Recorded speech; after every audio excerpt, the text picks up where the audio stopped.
mados pasaulis, jis skirtas tokiems žmonėms, kurie geba egzistuoti visuose jo taisyklėse. Visuose. Ir laikinumo, ir konkurencijos, ir tempo, ir krūvio, ir paklusnumo tam tikriem dėsniams, sezoniškumo, trendbukų.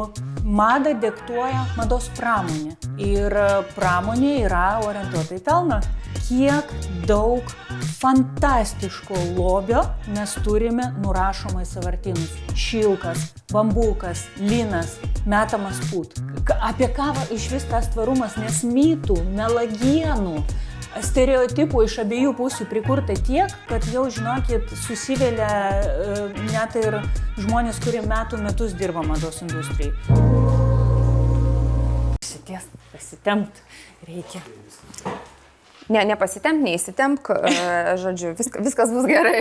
Mes taip gerai pradėjom, jau buvo galima pradėti. Jo, bet žinai, mes dabar pradėsim, prieš paspaudžiant mygtuką pasitempėm, bet į laidos galą aš galiu atsakyti, kaip sakant, kad va taip būsima. Viskas gerai. Žinai, kai įsišneki, viskas atslūksta. Viskas gerai. Olėse, tau šiandien teks atlaikyti tokį nemenką spaudimą, kaip, sakykim, tokio tvaraus mados prekės ženklo atstovė. Ir jeigu taip kalbėti apskritai apie tvarumą, tai vienintelis žmogus, kuris man taip pat staigiai, žinai, ateina į galvą, tai yra Olėse.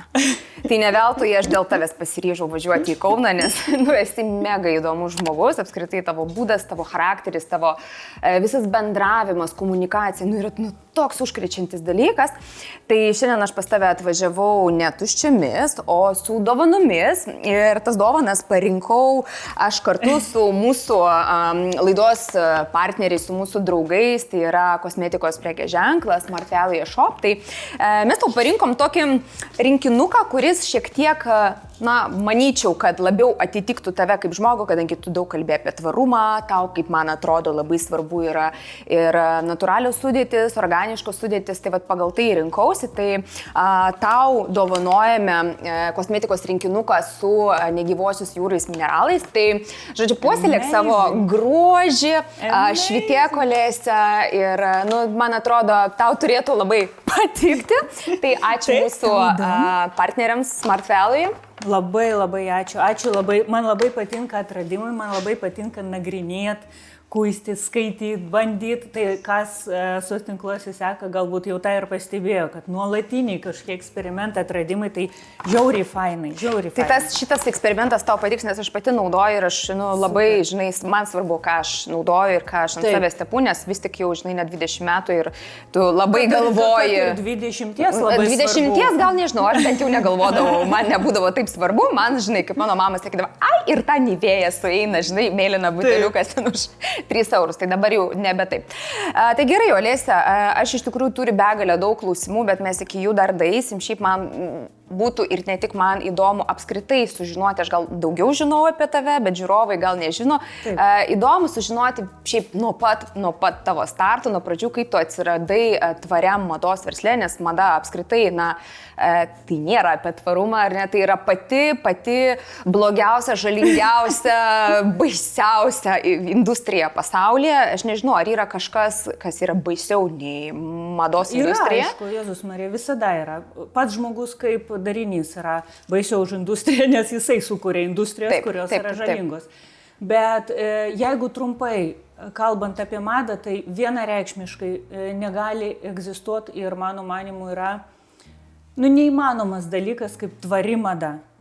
Nėra tvarios mados, tai yra utopija. Mes galim to norėti, mes galim to siekti, mes galim vadinti kažkokiais vardais, išgalvoti dalį, užvadinti viso proceso, tvarumu, bet taip nėra ir nebus. Mada yra laikinas reiškinys, mada įvairiapusis, įvairialypis reiškinys, orientuotas į pokytį bet kokiu atveju visada. Tvarumas visgi yra apie ilgalaikiškumą, kaip bebūtų. Man atrodo, mes dar šią temą paliesim, tai galėsim giliau, bet šiaip tvarios mados nėra, susitarkim ir vadinkim visus daiktus savais vardais, ne? Tai aš ir savo veiklą nepozicionuoju, kad aš tvarus prekės ženklas ar tvarus kažkas. Realiai aš esu tiesiog kuriantis žmogus. Aš esu žmogus, kuris pasirinko kaip žaliavą antrinio panaudojimo dalykus, dėvėtus dalykus. Ir aš viską, ką aš darau, aš bandau išspausti iš jų maksimumą. Tai tas pavadinimas irgi labai dažnai sako, nu kaip jūs užvadinti tvarios mados dizainerį? Nu ko gero, paprasčiausia būtų užvadinti taip, nes aiškint, kad dizainerė, kuri remiasi tokiais ir tokiais principais savo kūryboje, taiko ir tokias tvarumo ten strategijas ar kažką, nu per ilgai. Tai jeigu trumpai taip, ko gero galima pavadinti tvarios mados dizainerį, tai dabar, ko gero, jeigu super trumpai tiek, o kaip aš atėjau į tai kelias ilgas ir vingiuotas, ko gero pas labai daug kūrėjų Lietuvoje prasidės taip pat iš nepritekliaus. Nu ne pas visus, šitoj vietoj aš nesutikčiau dėl to, kad labai skirtingi yra kūrėjai ir kalbant apskritai bendraujant su dizaineriais, kūrėjais, jie labai skirtingais keliais ateina. Dėl to labai įdomu apskritai kiekvieno kūrėjo pradžią išgirsti, nes ypatingai pradedantieji kūrėjai, jie labai dažnai galvoja, kad o tai koks čia turi būti tas standartinis, sakykime, įėjimo į mados rinką kelias, ar ne? Jie galvoja, kad čia egzistuoja kažkokia formulė. Bet tos formulės, kai kalbėsi su dizaineriais, tos formulės nėra. Ne vienas atsiranda iš nepritekliaus, kitas atsiranda iš kažkokios vaikystės svajonės, ne vienas nori būti kosmonautus, kitas nori kurti drabužius, ar ne, kitam tai prasideda nuo visiškai atsitiktinumo, tu atsirandi tinkamoj vietoj, tinkamų laikų ir va, tau šauna į galvą, kad tu nori būti dizaineriu. Tai va tavo atveju, grįžkim į, sakykim, tokį visiškai startą pradžią, ar ne, į tavo vaikystę, ar tai buvo vaikystės svajonė, ar tu visiškai galbūt tu norėjai būti kosmonautė?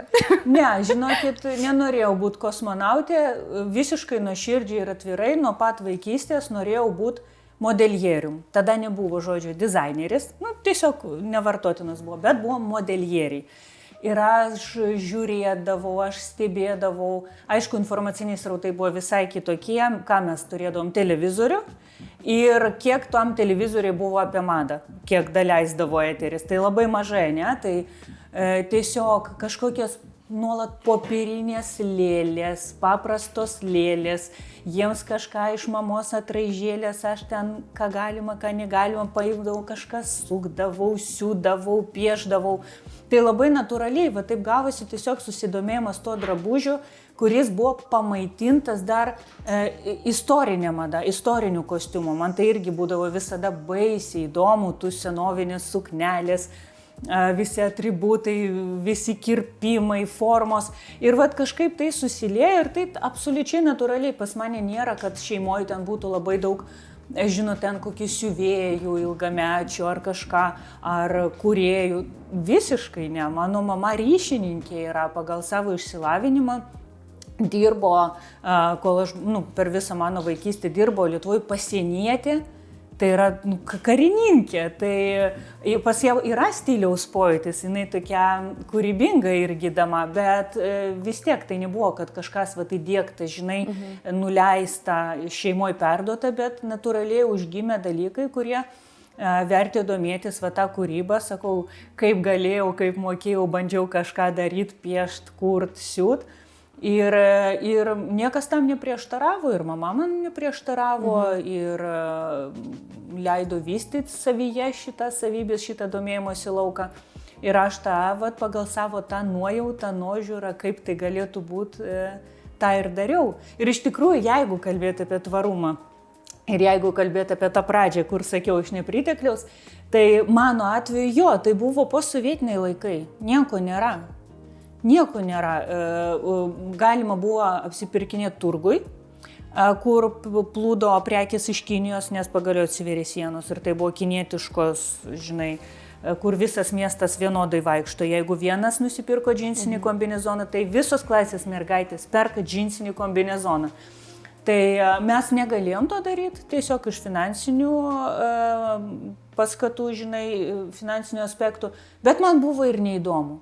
Man buvo baisiai neįdomu ir tada prasidėjo kažkokios paieškos, atsirado tie padišanai arba second handai, tada tai buvo baisiai gėda, baisiai siaubingai. Aš labai gerai atsimenu tos laikus. Tai buvo katastrofa tiesiog, jei kas nors sužinodavo, o visi sužinodavo, nes tu atrodai kitaip. Bet Ir aš pamenu, literaliai reikėjo kuistis, nebūdavo ant pakabų, kaip dabar humanitai gražiai. Buvo metaliniai konteineriai, tu ateini, ne ir kuitiesi, bet ten moheros megztiniai, šifoninės vaikiškos suknelės, aš pamenu, turėjau tokią baltą, naujametiniam jau baliui, ilgą, šifoninį. Kur tu ir tada rasi šifoninę tokią suknelę? Gražiausi džinsai, tadagi dar buvo džinsai, o tu randi ten kokį nors raudonus, blukintus dar, fantastika. Tai va tada jau prasidėjo tas galbūt, žinai, irgi pasąmoninis, tiesiog kaip gyvenimo būdas įskiepimas ir tom pačiom lėlėm ten, sakau, vieną kojinę pasimeta, žinai, antrą lieka, ką su ją daryti. Lėlėm iš kojinių kažką, iš va tokių juokingų medžiagų, bet jau prasidėjo ta kūryba, nes, matyt, potencialas ar noras kurt buvo ir tiesiog ieškojai, o kaip tu gali tą padaryti, iš ko tu gali tą padaryti. Tai va natūraliai tas galbūt pirmas žirnelis, žinai, pasėtas labai giliai kažkur į sąmonę. Ir buvo nuo vaikystės, mano kelias buvo toks. Ir jeigu kalbėtumėm apie jaunus žmonės, kurie ieško to kelio, bando surasti tas, o kur, belstis reikia, kur tos durys, kur aš noriu būti dizaineriu, kur man dabar ateiti, nėra tų durų. Nėra, nes studijų metais vėliau bandžiau visaip ir su pramonė dirbau, ir kaip nepriklausoma kūrėja dirbau, ir kolekcijas kūriau. Ir su vestuvinė mada dirbau, daug visko bandžiau daryti, mėgdžiot, sužinot, kur tas pasaulis, kur tas mados pasaulis, kaip įleiskit mane čia. Nėra. Kiekvieno kelias savo. O tau netrodo, kad, pavyzdžiui, gerai, kalbam ne apie pasaulį, kalbam apie Lietuvą. Ar tau netrodo, kad čia yra tam tikra mados elita, į kurią tu be pažinčių nepakliūsi taip lengvai? Aš nežinau. Aš niekada nebandžiau to, jeigu taip, sąžiningai pasakyti, taip aktyviai verštis į Lietuvos mados pasaulį, kad mane pamatytų, žinotų. Nebuvo taip, bet aš manau, kad egzistuoja tam tikras socialinis burbulas. Mesgi visi gyvenam burbuluose. Burbuluose, va tokiuose. Kažkas gyvena meilės šunim burbuluose. Taip. Tu nulaižysi mane. Ir lūpdažį viską nulaižys. Kaip? Meilės per traukėlę dabar. Taip, reikia meilės. Tai va, ir kadangi yra apie viską socialiniai burbulai, ne? Kas domėsi golfu, turės savo bendraminčių burbulą. Tai aš manau, kad tam tikras burbulas Lietuvoje irgi yra. Aš manau, jis koncentruojasi visgi sostiniai, nes pagal tai, ką aš matau veiksmą pagrindinį, kas vyksta, kaip žmonės eina, kaip jie dalyvauja renginiuose, kaip jie paskui būrėsi į bendruomenės, į susitikimus, į veiksmus, ne?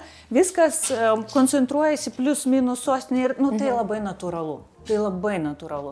Mes per maži, mūsų šalis per maža, kad mes kiekviename mieste turėtume mados bendruomenės, veikiančias, aktyves, jos tarpusavėje ten susijunginėtų, tai būtų naivu taip tikėtis. Tai va, tai aš manau, kad bendruomenė yra, ar tai uždaras pasaulis, toks jau, žinai, į kurį ten nepateksi, reikia pažinčių ar kažką, aš nežinau, man atrodo, žmogiškumas, gal aš čia naiviai nuskambėsiu, bet man atrodo, jeigu tu žinai, ką tu darai, jeigu tu darai tai iš meilės, jeigu tu to degi, jeigu tu pats jauti, kad tu esi tas pasaulis, to pasaulio dalis ir tuo pačiu ir visas pasaulis tavyje telpa, aš manau, kad tu neišvengiamai vienaip ar kitaip rasi savo vietą. Tu neišvengiamai sutiksi reikiamus žmonės, tave neišvengiamai pamatys, pastebės, susidomės. Tai aš manau, kad yra toks pasakymas, žinai, nenorėkit būti žinomų, norėkit būti vertu būti žinomų.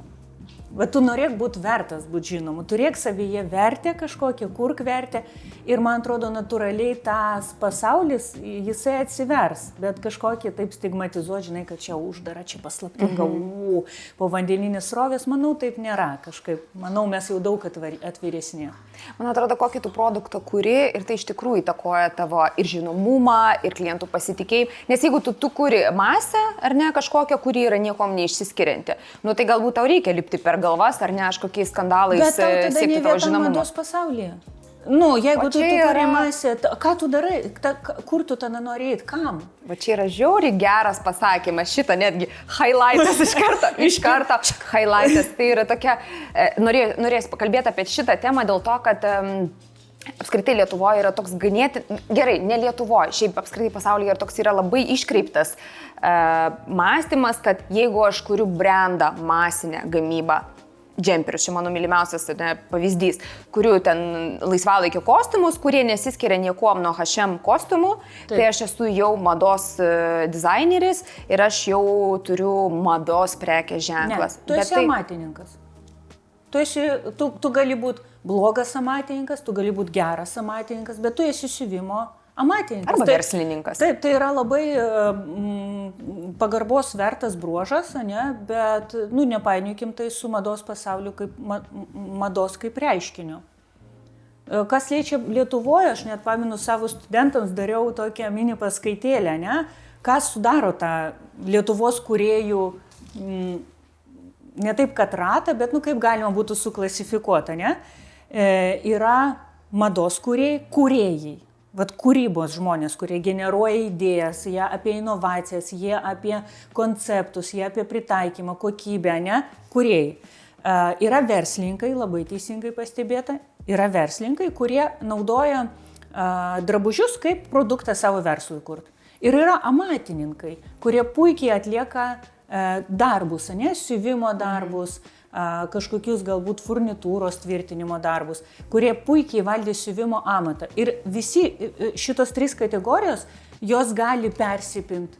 Gali būti 2 kategorijų atstovas. Pavyzdžiui, puikus verslininkas ir amatininkas. Tobula, jisai geros kokybės daiktą padarys masinį ir sugebės puikiai parduoti. Gali būti kūrybininkas ir amatininkas, kuris sugalvoja idėjas fantastiškas ir puikiai jas pats išpildys, Gali būti visi 3 viename. Aš, pavyzdžiui, kaip puikų tokį pavyzdį Juozą Statkevičių visada pateikiu. Jisai kūrėjas, jis neabejotinai kūrėjas, Jisai turi savyje pridėtinę vertę, polėkį, matymą, tą moters viziją, kam jis kūrė, kaip jis kūrė. Jis savo komandoje ir jis pats yra puikus amatininkas, nes jo gaminiai yra aukštos kokybės, jie išdirbti, jis žino, kaip jis, pavyzdžiui, aš žaviuosi, kaip jis ne pagal paskirtį panaudoja dalykus, kur dekoravimui buvo spaudžio apatinis detalės panaudotas, Jis žino, jis know-how turi, bet prie viso to jis yra ir verslininkas. Pažiūrėjo, džemperiai, au revoir, važiuoja. Parsiduoda, jis paruošė prekę, kuri gali jam nešti pelną, kuri gali generuoti pelną be jo dalyvavimo. Tai genialu atrodo, Bet 3 dalykai susijungia jame ir aš manau, jis yra geras pavyzdys. Bet drąsiai gali būti tik vienas. Ir tai šioks toks. Tai ar visiems dabar vieta mados pasaulyje? Ne, ir tame nėra nieko blogo. Aš, pavyzdžiui, žinau, kad net ir mano vieta nėra mados pasaulyje. Kodėl? Nes aš esu kūrėjas. Aš nedarysiu tai, mano kūrybos motyvų niekada nebus pardavimai. Tai niekada man nebus pagrindinis siektinas dalykas. Ar aš noriu išgyventi iš savo kūrybos oriai? Taip. Bet prioritetas yra kitas dalykas. Prioritetas yra man kurti, turėti savo viziją, turėti laisvės ir privilegiją tą viziją skleisti, tą viziją išpildyti, save kažkaip įprasminti per daikto sukūrimą. Aš tame matau prasmę. Galbūt kažkada tai bus irgi aš daugsiu iki verslo kažkokios linijos, aš neatmetu tame, pasikartosiu, tame nėra nieko blogo, jeigu tu ateini sąmoningai ir su atsakomybė už savo veiksmus, kaip tu dalyvauji. Tu gali būti puikus verslininkas ir tvarus verslininkas. Tai nespjaudau nei iš vieno iš šulinių, bet tiesiog aš manau, kad mados pasaulis jis skirtas tokiem žmonėm, kurie geba egzistuoti visuose jo taisyklėse. Visuose. Ir laikinumo, ir konkurencijos, ir tempo, ir krūvio, ir paklusnumo tam tikriem dėsniams, sezoniškumo, trendbukų. Visi, gal ne visi, bet yra jau žinoma, kad madas sugalvoja, kas bus madinga, toli gražu ne dizaineriai. Mūsų laikais jau nėra to vizionieriaus Dior, Givenchy, Schiaparelli. kuri atsėdi ir duoda toną, Chanel tą patį, ne, kuri viena sugalvoja ir tam visa Prancūzija pavaldė jos idėją, o paskui ir visas pasaulis.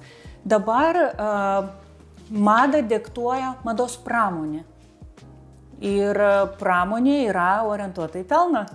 Tai ir visi dizaino namai, Dior, jie priklauso mados konglomeratams, verslininkams, kurie diriguoja, ką daryti, kaip daryti, ir visi dizaineriai savo kolekcijas kūrė remiantis trendbookais. O trendbookus kas kūrė?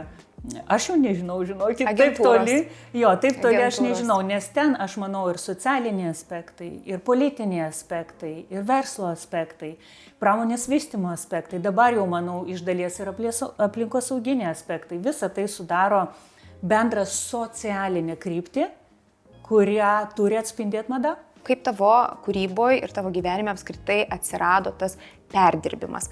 Tu sakai, kad tavo prioritetas nėra pelnas, ne? Taip, iš dalies, tai nėra tikslas, jo, tai nėra tavo prioritetas. Kokią tu žinutę neši su savo kūryba, kurdama iš žaliavos, kurią tu perki? Padėvėtos, ar ne? Galbūt kažkur dar atrandi iš antrų rankų, ten atraižas, galbūt kažkokias salonai neišparduoti. Apskritai, kokią tu žinutę neši, kas yra tavo tada pagrindinis tikslas, jeigu ne pelnas? Matai, čia šiek tiek skirtingi dalykai. Žinutė, kurią aš nešu, tai yra vertė vartotojui, kurią aš jam suteikiu.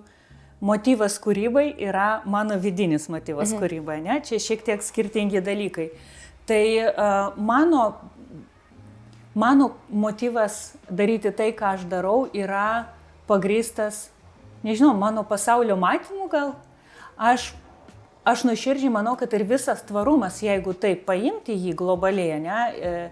Paskui galėsiu pabandyti net suformuluoti, kas būtų apibrėžimas mano nuomonė to tvarumo, ne? Bet iš esmės, tai mindsetas, kuriame tu suvoki save kaip ekosistemos dalis ir savo egzistavimu tu minimalizuoji žalą kitiems tos ekosistemos aspektams.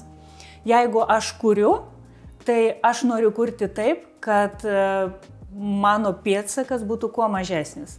Tai iš to ir atsirado tas antrinių žaliavų panaudojimas, nes aš tiesiog matau, kiek daug fantastiško lobio mes turime nurašoma į sąvartynus. Aš negaliu tai žiūrėti, nuoširdžiai. Aš negaliu žiūrėti, kaip kašmyras, šilkas, bambukas, linas metamas pūt. Negaliu. Aš įsivaizduoju iš savo išsilavinimo, aš baigiau magistrantūrą Kauno technologijos universitete mados inžinierijos. Aš žinau, kaip vyksta gamybos grandis, ne? Aš žinau, kiek reikia, jeigu tai pavyzdžiui aukštos kokybės gaminys, ne masinės gamybos gaminys, o jeigu kur nors ten Savile Row Londone siūta švarkas, aš žinau, kiek reikia su jo knistis, kad jį sukurti, ne? Ir aš tiesiog negaliu įsivaizduoti, kad tiek darbo, žinių, įgūdžių, medžiagos bus va taip išmesta. Aš negaliu. Ir tai ir yra mano motyvas, ne?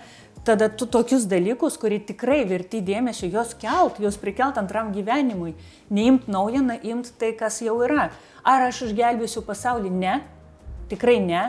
Mes pavieniai kūrėjai ar pavieniai žmonės, kurie bando prisijaukinti tvarumo, nieko nepakeisim, bet bendras mindsetas, į kurį mes ateinam, aplamai gyvenime, nesvarbu, ar mes parduodam prekę ar paslaugą, jisai rimtai gali daug ką pakeisti. Ir pirmiausia, tai yra ne tiek kūrėjų, kiek vartotojų mindsetas. Tai dėl to aš labai daug stengiuosi kartu su kūryba ir edukacijos įvest, kalbėt, apie ką iš vis tas tvarumas, nes mitų, melagienų, stereotipų iš abiejų pusių prikurta tiek, kad jau, žinokit, susivėlė net ir žmonės, kurie metus dirba mados industrijai. Pramonė mados iš savo pusės, mums vartotojas patikė ir perkasi ir, žinai, tiki tuo, kas jam parduodama. Nuoširdžiai tiki, va tame ir yra bėda. Žalieji arba žmonės, kurie bando keisti industriją iš savo pusės, netinkamų formatų, netinkamais pavyzdžiais, galbūt perspaustai, neįsigilinant į žmogaus vidinius motyvus savo tiesą skalą ir taip susidaro irgi melagienų srautas, milžiniškas, nes tvarumas dabar madingas. Vat mada yra toks fenomenas, nes jinai net tai, kas jai prieštarauja ir tai, kas jai nenaudinga, jinai paverčia madingu. Nes tvarumas dabar madinga second handuose rengtis, dabar madinga rinktis pakuotės su žaliu lapeliu ir mums tai parduoda kaip trendą. Realiai parduoda ir žmonės perka, nes jie kaip ir gal ir norėtų, žinai, būti žalesni, bet jie visiškai nesuvokia, kad juos smulkina, žinai. Manipuliuoja jų vėlgi kažkokiais pamatiniais norais. Labai nutolom nuo temos apie tvarumą ir kaip aš į jį atėjau, ne? Tai vat, apibendrinant, tai tiesiog motyvas, kaip aš noriu kurti, kokią aš laisvę noriu turėti savo kūrybui ir kokią atsakomybę aš pasiruošus nešti už savo kūrybą. Aš niekada neprigaminsiu 20 vienetų ir 15 iš jų išmesiu ar sudeginsiu. Ne, aš taip negalėsiu tiesiog daryti. Dėl to aš tiesiog, jaunimas, kaip rasti savo kelią. Vat yra platus mados vandenis, tu esi žuvis. Vat ir nerk ir ieškok to kranto, ieškok to savo srovės, kas tau artima, kas neartima, su kuo tu galėti kompromisu, su kuo tu negalėti kompromisu, kur tu gali investuoti, kur tu negali investuoti, kur tu turi išteklių ir pažinčių, kur tu neturi. Vat ir plauki kaip žuvis ir laviruoji. Tai tą patį darau realiai ir aš tik bandau rasti, kaip man realizuoti savo kūrybinį potencialą, kartu, kad mano sąžinė būtų rami ir kartu, kad, sakau, savo kažkokius pamatinių dalykų neišduot. O vertę klientui aš kuriu jau visai kitokią. Aš manau, kad mano drabužiai tie kuriami, jie tikrai nėra nei super pritaikomi, kaip sako, jau šitą suknelę tai visur ir į vestuves ir į darbą. Pirmas dalykas, nėra tokių drabužių, iš karto įsikalkim, jei kas taip sako, bėkit iš karto kuo toliau. O antras dalykas, tai man patinka gyvenimo skonis. Aš manau, kad gyvenimas yra didelė dovana ir aš manau, kad mes kiekvieną dieną pabusdami ją gaunam vis vėl ir vėl ir vėl. Ir mano kuriami dalykai, jie yra, kad švęs tą gyvenimą. Tai yra statement piece, tai yra tos razinkos garderobė, kur nėra nuotaikos, užsidedi džinsus ir baltą turtleneck, kažko trūksta, užsimeti liemenį ir vaizdelis. Tai vat mano misija tokia yra, žmogui duot razinkų. Olesa, apie razinkas. O tavo razinkas apskritai kaip vertina lietuviai? Ar tu vis tik daugiau populiarumo turi tarp užsienio klientų? Nes kiek žinau, tu prekiauji Etsy, ne? Etsy lietuviai gal nėra tiek įpratę pirkti, mes turim savo vietinę rinką. Kaip tu atskiri savo klientus? Kur visgi tavo yra rinka? Kur tavo vandenis, kuriuose tu jautiesi, žinai, kaip žuvis vandeninė? Aš bandžiau Lietuvą prisijaukinti ilgai, nes visgi nuo baigimo magistrantūros jau kokie geri 14 metų gal praėjo. Tai sakau, visai bandžiau aš ją prisijaukinti, bandžiau ir pataikauti, kas buvo labai skaudus asmeninis. Kaip atrodė, atsiprašau, tavo pataikavimas? Ir trikotažai buvo, ir viskas buvo, bet vėl, ne? Tu bandai pataikaut, bet tu turi savastį, kurios nebegali nuslėpti. Gal išduodi save. Taip, tai tu, maža tai, kad tu išduodi save, tai tu dar ir sukuri prekį, kuri vis tiek neįtinka, nes jinai vis tiek būna kažkokia savita, suprantate, tai žodžiu, dviguba žala. Baisus dalykas, hebra, niekada to nedarykit. Nepataikaukit rinkai, kūrėjo netokia užduotis. Verslininkų gal, amatininkų gal, kūrėjo ne. Tai bandžiau aš Lietuvos rinką visai prisijaukinti, nes duoną valgyti reikia visiems, sąskaitas reikia mokėti visiems, ne? Nepasiteisino, tai aš tiesiog nusprendžiau taip, aš darysiu, kuo aš tikiu, aš darysiu tai, kame aš jaučiu prasmę ir aš tiesiog žiūrėsiu, kas iš to išeis. Lietuvos rinka, ką aš bandžiau tai pirmą kartą daryti, tai buvo 2012 ar 13 metai, tai buvo mano magistrantūros baigiamoji kolekcija. Aš tvarumo idėją parsivežiau iš Londono, atlikau ten praktikas, ateinu pas dizainerę, pas kurią praktiką turiu atlikti. Žinai, tikiuosi to mada, audiniai, mados pasaulis, žinai, viso to, ką mes įsivaizduojam, kas čia da bus, runway, žinai, kolekcijas. O jis sako, žiūrėk, aš dirbu su keliais prekės ženklais, aš jiems tiesiog irgi kaip užsakomosius kurių modelius ir vienas iš jų yra toks junkie styling. Jie daro iš dėvėtų drabužių. Tai šiandien mes iš marškinių darysim šortus. Ir aš tokia, what? Ką? Tada įsivaizduokit, čia daugiau nei prieš 10 metų, ne? Tvarumo, nėra, apie tai nėra kalbama. jokių ten zero waste, apie tai nėra kalbama ir man sako, kad mes iš dėvėtų drabužių darysim dėvėtą. Pirmas mano klausimas buvo, ar tai legalu? Nu, tipo, ar tu gali iš vis parduoti prekę, iš dėvėto dalyko pagaminta, nu, nes susidėvėjimas, stereotipinis mąstymas įsijungia, ne? Dėvėtas, nekokybiškas ir visa kita. Ir man buvo, wow, man buvo smegenų sprogimas, žinau, kad galima drabužį, tipo, galima, nu, žinai, lyg tas vaikas, kuris gavo leidimą daryti tai, ką jisai nuo vaikystės bandė daryti. Ir man smegenų sprogimas buvo, ir kai aš pamačiau, iš tikrųjų, kad dėvėtas dėvėtam nelygų, ne? Kad tikrai yra dėvėtų, kurie verti perdarimo ir kaip žaliava tai net geriau negu nauji audiniai, kuriuos dabar siūlo rinka. Kai susipažinau, aš grįžau į Lietuvą ir aš stojau į magistrantūrą su tikslu išnagrinėti šią sritį. Man tiesiog reikėjo metų, man reikėjo universiteto išteklių, man reikėjo dar studijų dalykų laboratorijų galų gale, kad aš galėčiau patyrinėti. Tai aš stojau į magistrantūrą grinai su tikslu jau domėtis perdarimu, nes čia ne perdirbimas. Perdirbimas, kai susmulkina į miltelius pluoštą, išaudžia vėl pluoštą, pačią giją, susuka siūlą, suverpia ir taip toliau ir panašiai. Tai čia perdirbimas, grįžtam į gamybos stadiją pluoštų. Perdarimas, kai tu iš drabužių darai drabužių, tau nebūtina nei smulkinti, nieko nei naikinti. Tai va, žodžiu, tyrinėjau, sukūriau aš tą savo kolekciją ir bandžiau ją jau Lietuvos rinkai pristatyti. Va, hebra, aš pas jūs su inovacija, žiūrėkit, kaip fainai ir buvo taip. Okay. Tai va, tada buvo dar madinga vest blogus, nes ten Facebook'ų visų tų dar nebuvo.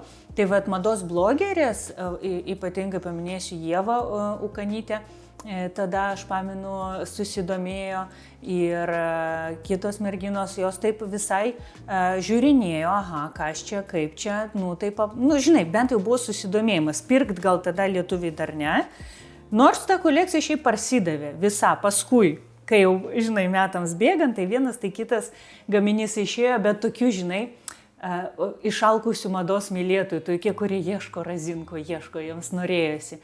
Tai va, tai tas pirmas bandymas buvo va toks, žinai, įdomu, bet ne man, gražiai atrodai, bet pati nedėvėsiu. Tai va toks. Ir tada aš jo vedama to, kad, blemba, o tai kur tada mano vieta, ką man tada daryti, pradėjau ieškoti, ką, taip, ir pramonė, ir nepramonė, ir vestuvinė, ir nevestuvinė, visko pradirbau. Ir grįžau į perdarimus realiai su mano vaiko gimimu, nes tada sustojo mano asmeniniai užsakymai. Žinai, su vaiku ant rankų, ką aš negaliu duoti nei konkrečių laiko terminų, aš nežinau, kada aš galėsiu padaryti, negalėsiu. Man atsakomybė prieš klientą visada yra maks. Man atrodo, tai yra tavo vardas ir tavo žodis yra viską, ką tu turi. Aš tuo tikiu.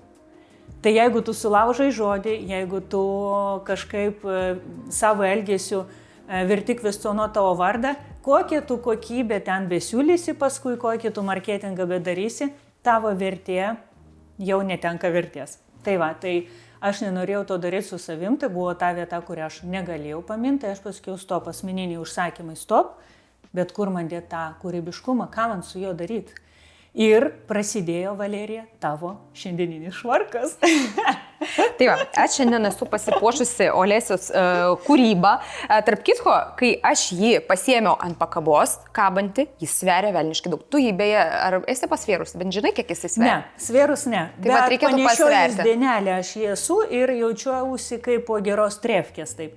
Jo, ne šios sagos metalinės. Tai pasiskirsto svoris, nėra taip, kad va, aš sėdėdama jausčiau kažkokį diskomfortą. Taip, bet pasiemus drabužį, taip, aš tarp kitko visus savo kūrinius, kurie aš jaučiu, kad fiziškai sveria, aš vis laiką juos pasveriu bent jau įdomumo dėlį. Man įdomu, kiek tu nešioji. Vat įdomumo dėlį pasverk. Reikės būtinai pasverk. Aš manau, kad kokį 1,5 kilogramo tikrai jis turėtų turėti. Gal ir daugiau, nes tikrai jautėsi svoris. Kaip geras, žinai, svarelis. Tu gali pasimti pakabą ir hop, hop, hop, hop. Gerą trenkę pasidaryti.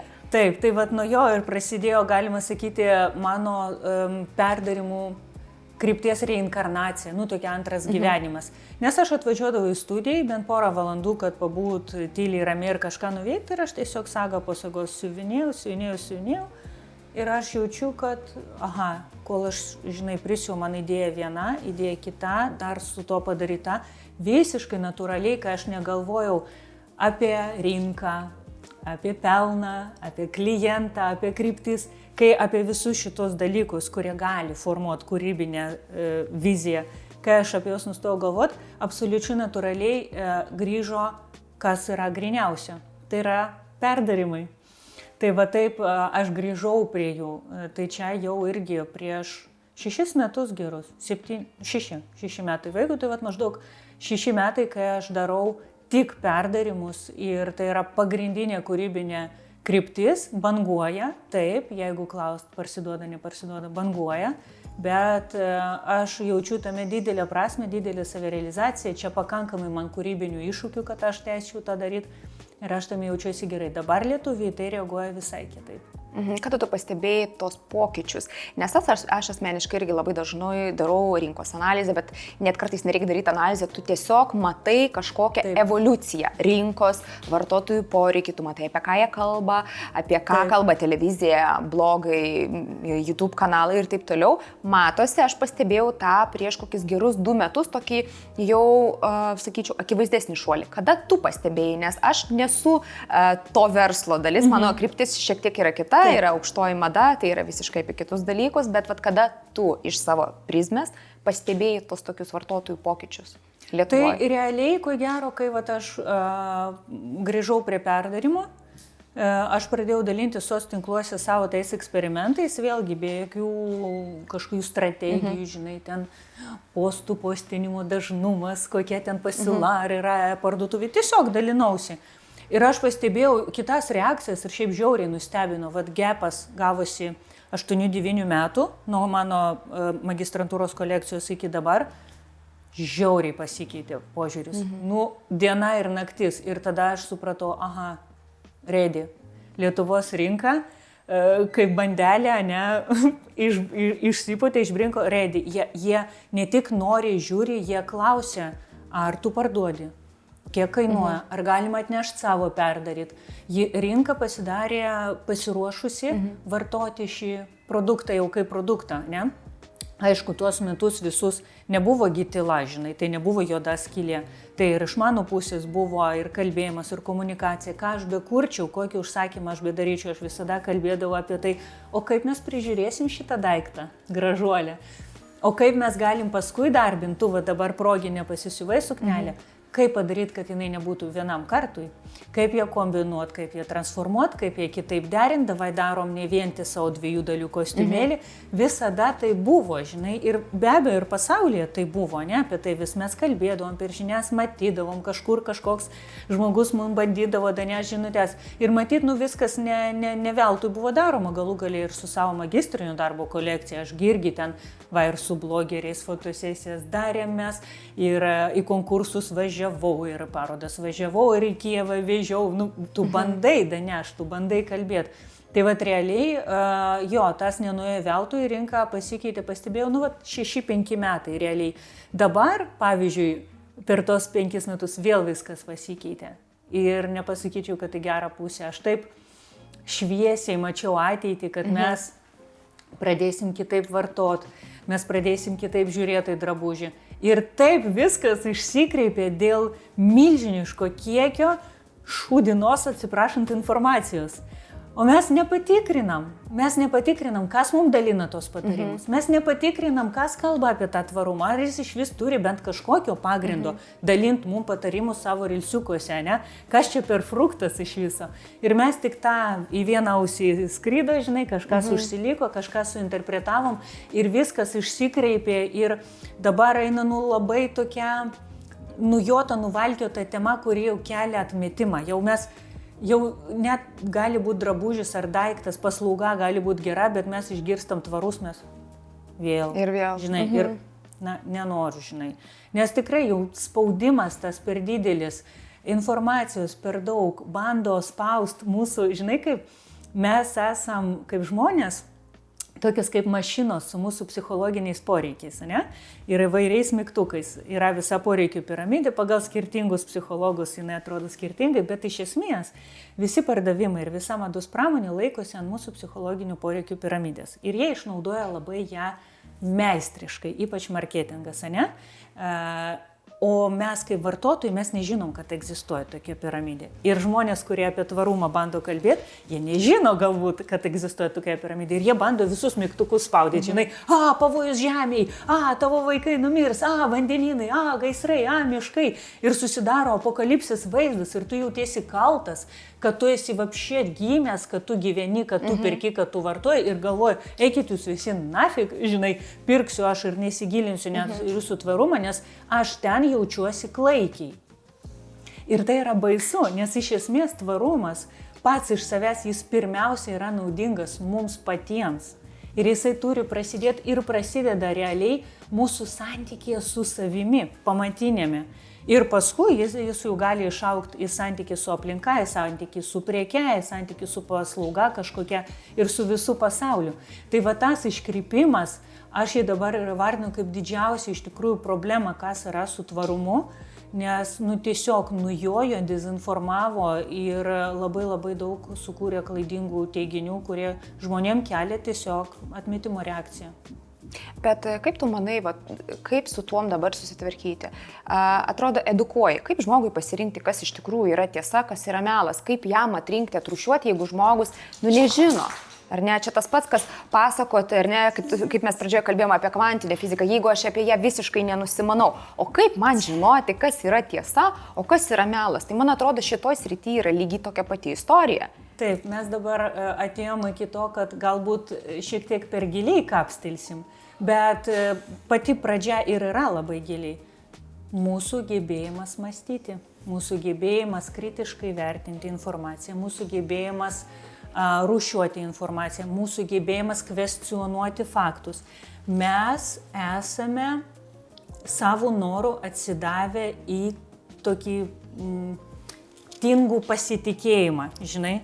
Mes kažkodėl nusprendėm, kad nesidomėt, nesiedukuot yra vertingiau negu į save investuoti. Ir mes esam tokiam patogiam mulkinime, supranti, mes leidžiame mums pasakyti, ką reikia pirkti, kaip reikia bendrauti, už ką reikia balsuoti. Mes patys atidavėm šią laisvę mainais už kažkokį fiktyvų komfortą, kad, man nereikia žinot, man nereikia rūpintis, žinai, man nereikia kvestionuoti, man nereikia eiti į univerus, man nereikia eiti į kolegijas, nieko čia nereikia man, žinai, aš tik dirbsiu savo darbą, gausiu algą, nuo savaitgalio iki savaitgalio gyvensiu, išvažiuosiu kartą per metus atostogas ir mano gyvenimas complete. Tai va šitoj vietoj pati pamatinė ir pats pagrindas yra ne šiaip edukuotis apie kažką, apie tvarumą, apie technologijas, apie dirbtinį intelektą, bet ugdyti gebėjimą mąstyti ir kritiškai mąstyti. Tiesiog nuolat laikyti smegenis on. Atsirado kažkas naujo, sužinok, kvestionuok, užduok klausimus. Jeigu tau bando kažkokią mintį prakišti kaip radikalų dalyką, pavyzdžiui, dirbtinis intelektas, blogai, blogis, atims iš visų darbus, mes visi žūsim. Va čia yra ta vieta, kur reikia kelt klausimus. Ar tikrai? Blemba, visada yra dvi medalio pusės. O kokia ta antra medalio pusė?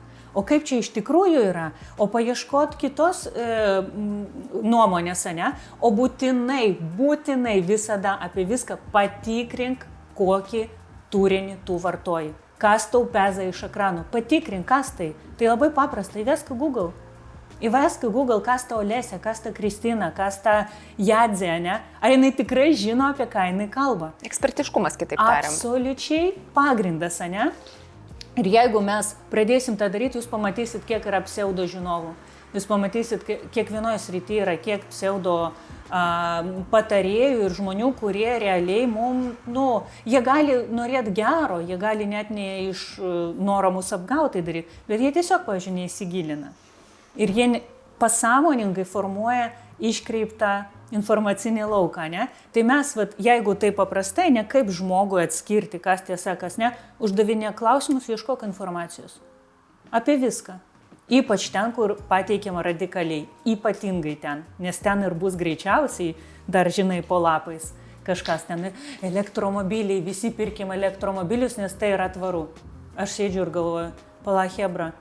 O tai, kūras kaip ir yra elektra, kaip ir ABC logikos, kad jinai iš kažkur atsiranda, ją Tai kažkas turi pagaminti. Baterijos, ar ne? Tai kur jas paskui deda? Tai čia utilizacija, ne? Jo, ar tai yra tvaru? Tai va čia irgi toks įstoja klausimas, ne? Tai, taip, tu labai teisi. Lozungą parduoti labai lengva. Nes, sakau, pardavėjai ir gamintojai, ko tai bebūtų iš tikrųjų, tai šiek tiek nutolstam nuo mados temos, bet o gal ir kaip tik mes tiesiog išplečiam, nes mada ne tik drabužiai. Mada yra elektromobilis, ar ne? Vienu momentu tai buvo mada, madinga turėti elektromobilį. Mada yra gyvenimo būdas, neapima viską. Kodėl mes vienais metais važiuojam visi į Balį poilsiaut? O kitais metais mes visi važiuojam į Vietnamą, nes tai nauja kryptis, tai fainai, ne? Mada. Kodėl vienu metu visi haskius nori, o paskui samojedus turėt, o paskui čihuavus? Va, kodėl? Kodėl visi iškart, žinai, bet matoma, ne, banguoja. Tai yra mada, tai yra gyvenimo būdas ir dėl to galbūt mes net ir nenukrypstam nuo mados, bet tiesiog pažiūrime ją plačiau. Visos prekės ir paslaugos ir viską, ką mes vartojam, gali būti, Jėzu, tu išmušė man mintį savo mielų. Jinai supranta, kad mes kalbam apie jos bičiulius, ne? Taip. Viską supranti. Tu esi daug geriau nei madinga, tu esi tikra ir prasminga. Klausyk, nukrypom apie šunis visai. Taip, tu karma, tu vedi mus iš kelio, dėl to kelio. Jo, iš tikrųjų, mada tai yra labai, labai plati savoka ir čia galima kalbėti ir kalbėti, bet apskritai, man labai įdomu su tavim diskutuoti būtent tvarumo tema, dėl to, kaip mes jau ir pradžioje kalbėjom, kad tai yra irgi madinga savoka ir apie tai dabar egzistuoja labai labai daug skirtingų nuomonių, bet man kaip Olesė, man asmeniškai čia yra mano nuomonė ir nebūtinai nei tu, nei žiūrovai turi su tom sutikti. Man atrodo, kad ir tie pseudo žinovai atsiranda dėl to, kad dabar yra ta Instagramo banga ir nežinomumo, aš noriu būti žinomas, aš noriu daugiau laiko, aš noriu daugiau sekėjų, dėl to, ko tai daro. Dėl peržiūrų.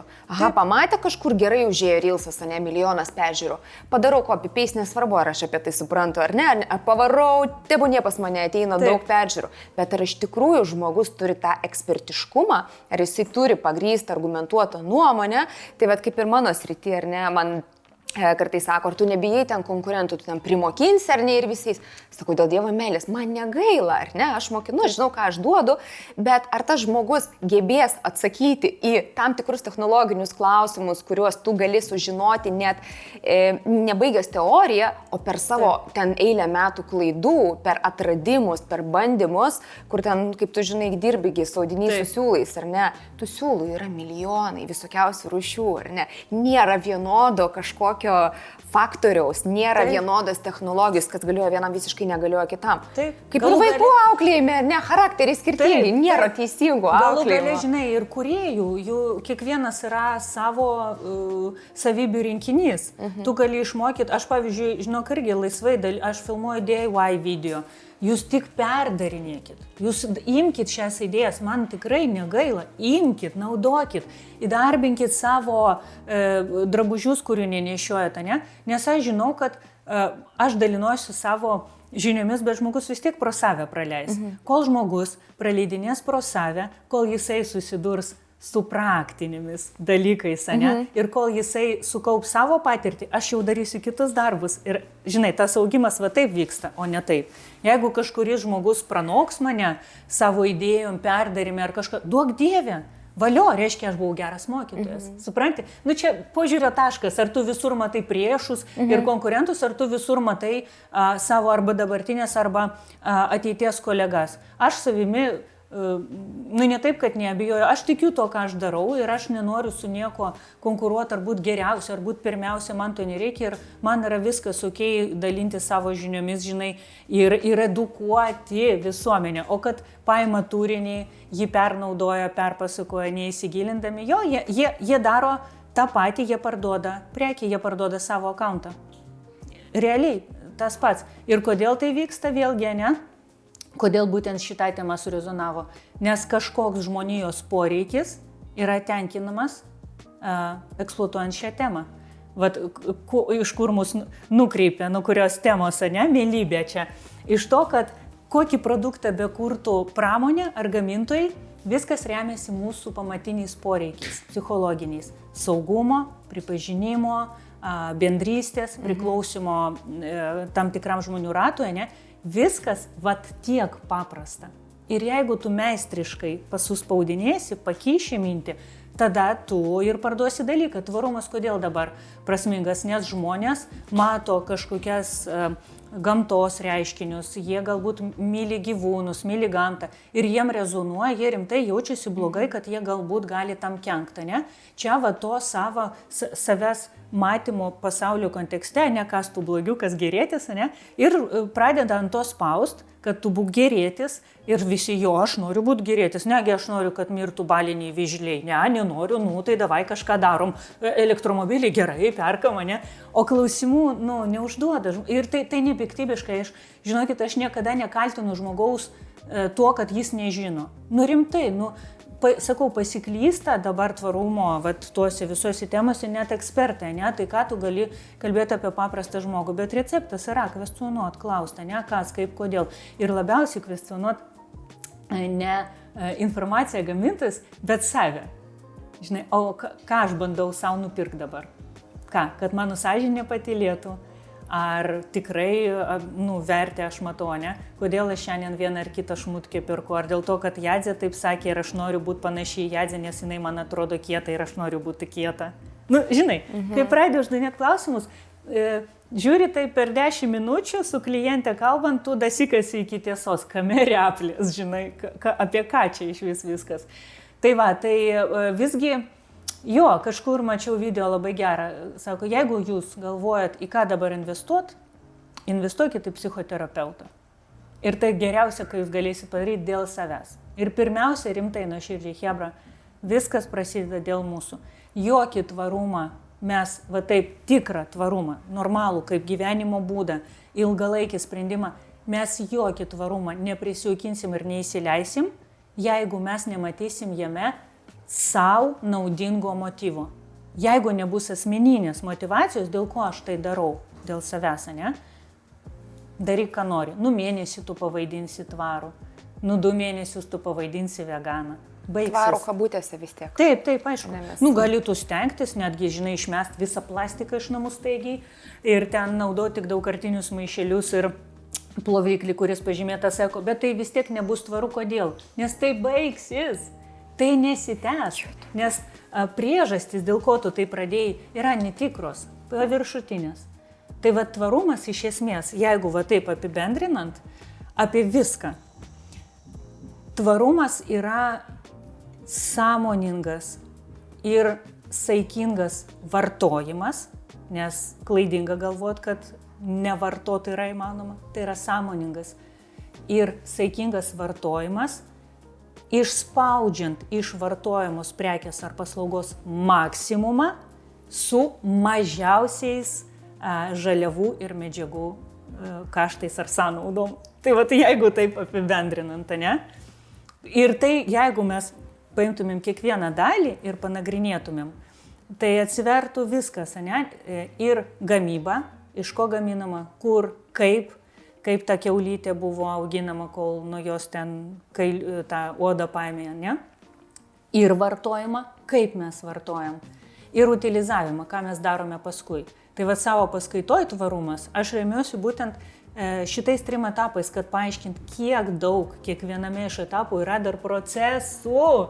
Tai kad jie visi bus tvarūs, čia yra utopija, neįmanoma, ne? 3 didelės dalis. Kiek nuo mūsų priklauso, kiek ne nuo mūsų priklauso, kiek gamintojai, kiek marketingas, kiek mes, žinai, labai daug niuansų. Bet esmė tame, kad tai nėra etiketė. Tai nėra, kad tu dabar nueisi į Padišaną, tu jau tampi tvarus. Niekas tave nepadarys tvaru, ne joks rūbas, ne joks įprotis. Jeigu tu Padišanę perki be saiko, kaip beprotis vienam kartui, tu ne per kurį galą nesi tvarus.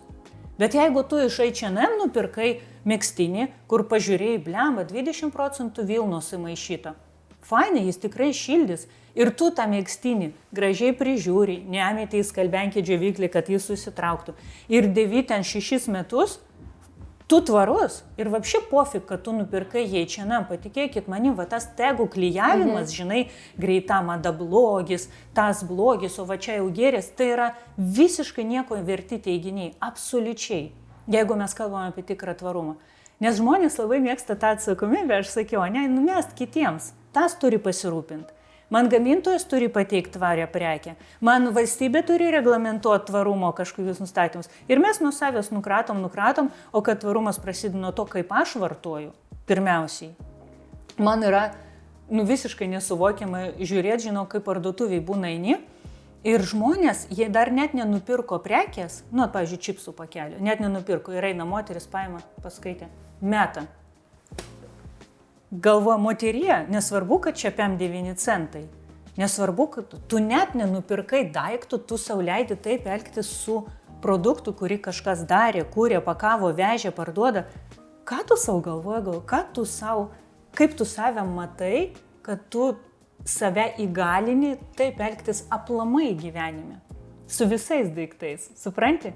Ir va čia jau tas darbas su savim, žinai, o kas tu, koks tu vartotojas, kodėl tu taip vartoji, kodėl tu taip elgiesi, iš ko susidaro tavo kasdienybė, ką tu bandai, kokias spragas savyje užpildyti, ką tu iš tikrųjų taisai, ką tu bandai primaskuot, žinai, padažyt ant jau nudažyto, va taip.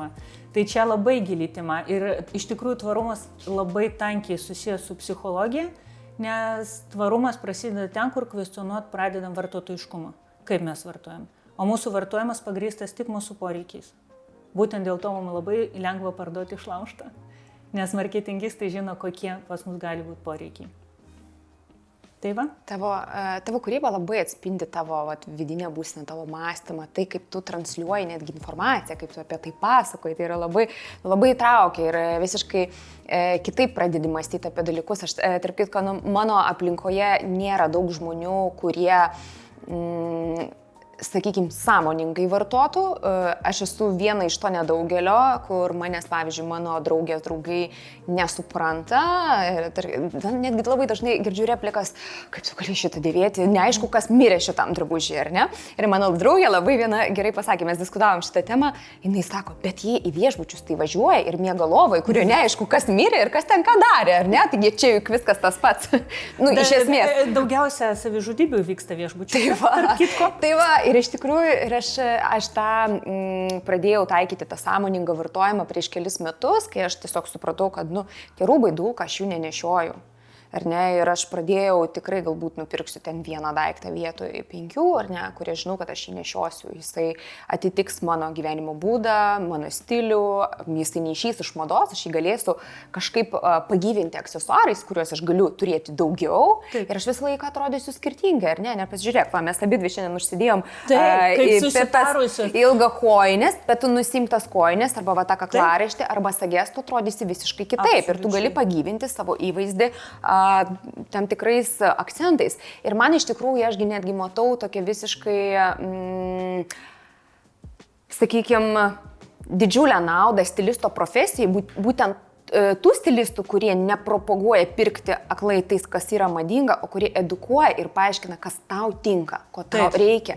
Ir kai tau iš tikrųjų to daikto nereikia, nes jį, sakykime, turi milijonas dar žmonių tokių pačių, ar ne, su tom hashtagėm, apie kurias mes labai mėgstam kalbėti, ar ne? Taip. Tai va tokius stilistus aš labai gerbiu ir man atrodo, kad jie irgi turi tam tikrą misiją gyvenime šiek tiek įskiepyti žmonėm tą saikingą vartojimą, tą sąmoningą vartojimą. Ir labai džiaugiuosi, kad apskritai ta profesija dabar tapo populiari ir jinai padeda ir dizaineriams, ar ne, šiek tiek, ir reguliuoja rinką galbūt, ir trupučiuką. Daug dievė, žinai, kad vėlgi toj rinkoje būtų savo srities specialistų, nes triukšmų irgi daug. Taip, kaip, sakykime, stilistų gali Instagrame pasivadinti bet kas, bet ar iš tikrųjų žmogus turi kompetencijas apie tai kalbėti, ar jis tik vieną perskaitė knygą? O kiek dabar yra socialinių tinklų turinio kūrėjų, kurie tau papasakos, kaip apsišviest, kaip viską pati šviesdama iš po pačios, žodžiu, apie nekompetitingus žmonės mes galim kalbėti daug ir žinokit, čia irgi mes negalim pykti ant žmonių, tai yra jų kelias, jie turi teisę tai daryti. Tai jų verslas, jie iš to gyvena. Jie turi teisę, bet jeigu mes nenorim būti tokių specialistų klientais, nebūkime, edukuokimės, ane? Klauskime, tu turi išsilavinimą. Paklausk, mes pas dantistą neeinam pas bet ką, ane? Mes, buvo ten atvejai su replė mane, bet iš taupumo. Jo, bet stilą, ne? Mes pas chirurgą, mes žinom, kad jis turi išsilavinimą, dėl to mes jo pasitikim. O kodėl mes su drabužiais, su kirpyklom, su makiažais, su permanentais, kodėl mes to nedarom? Ir paskui mes verkiam blogi specialistai. Neikit, pasidomėkit, pas ką jūs einat. Tai su drabužiais ir stilistais labai, Valerija, pritarsiu tau, labai gerai yra žvelgti į esmę. Aš su savo darbais stengiuosi savaip tai daryti. Stilistai, aš žinok, tai yra profesija, kurią žiauriai gerbiu. Jie turi žinot ir išmanyti daug daugiau nei dizaineris. Dizaineris turi viziją, jis sukuria. Aišku, jisai numato tą potencialų klientą, charakterį, braižą, ne? Bet jis sukuria jį savo vaizduotėje, kam tas drabužis galėtų tikti, ne? Vat aš noriu kurti tokiai moteriai. Stilistas turi suvaldyti daug daugiau dalykų, daug daugiau, ne? Tai ir deriniai, gyvenimo būdas, kūno proporcijos, veidas, plaukai, emocijos, gestai, jeigu yra kažkokių ten laikysena, tokie nukrypimai, nevadinu defektais, nukrypimai, ne? Žmogaus vaibas, žmogaus sąmoningumas, kaip jis save mato, žmogaus savivertė, visą tai turi suvaldyti stilistas, jeigu į jį kreipiamasi, ne? Tai šitoj vietoj aš kaip stiliuje, taip dizaine sakau, didžiausia, ką mes galime duoti, tai vertė tam vienam žmogui. Bet jeigu stilistas ateina ir parenka ne trendus, ar ten kas dabar Vaugas, ar ten kapsulė iš 10 drabužių, visi must have. Must have. Ir galvo must have, mes visi dabar pamastinsim ir išeisime gatves visos vienodos. O aš galbūt mėgstu vištas, o kažkas galbūt mėgsta sušius, o kažkas mėgsta keliauti kalnuose. Ne? Visiškai skirtingos asmenybės, atrodysim vienodai, tai yra nonsensas. Tai yra nesąmonė, taip negali būti, ne? Tai stilistų užduotis ir sakau, ir aš labai gerbiu, kad jie viską įvertina visumą ir nukreipia ten, kur žmogui gražiausiai ir geriausiai. Žinai, su kuo jis atrodys geriausiai. Su tvarumo perdarimais, aš sakau, lygiai tą patį. Turi būti asmeninis motyvas. Dėl ko? Kodėl tu nori būti tvarus? Dėl ko tu perki mano daiktą? Kaip aš galiu padėti tau, kad tu geriausiai su juo atrodytum. Ar jisai komplimentuoja tau, ar tu sugebėsi jį suderinti. Žinai, jeigu nesugebėsiu, kokių pavyzdžių tau reikia, gal aš galiu kažkaip padėti. Tai šitoj vietoje yra tas vidinė motyvacija žmogui sukurti tikrą vertę. Žinai, čia ir kalbant apie moters grožį, mes visus tokios skirtingos ir pastebėjau per tiek darbo metų su ir vestuviniu kūrimu, ir su fotosesijom dirbu kaip kūrybos vadovė. Net ir gražiausia modelis ateina mergaitė, ten jauna, žinai, plaukai iki užpakalio, tankiausi, blakstienos, gražiausia ateina ir aš ją, pavyzdžiui, aprengiu, ten bandau kažką prisekti ir jinai sako, bet galėsim fotkinti, kad mano ten iš serijos ten alkūnių nesimatytų, mano labai raukšlėtos alkūnės. Supranti? Atrodo, deivė nusileido ir jinai ras, kame pamatyti ne. Supranti? Nes mūsų išmokė, vėlgi išmokė kas? Industrija. Ir mes to nežinom, mes to nematom ir mes nuoširdžiai teikim, kad mes blogos. Tai stilisto ir aš savo keliu tokią užduotį kaip dizainerė, pareiga pasakyti, stop, dabar žiūrėk. Šitas tavo galvoje atsirado dėl to, kad 60 metais buvo vartotojiškumo banga ir žmonės pradėjo su sintetiniu audiniu gausesnių panaudojimų, nes naudoja iki šiol daugiau siūlyti drabužių.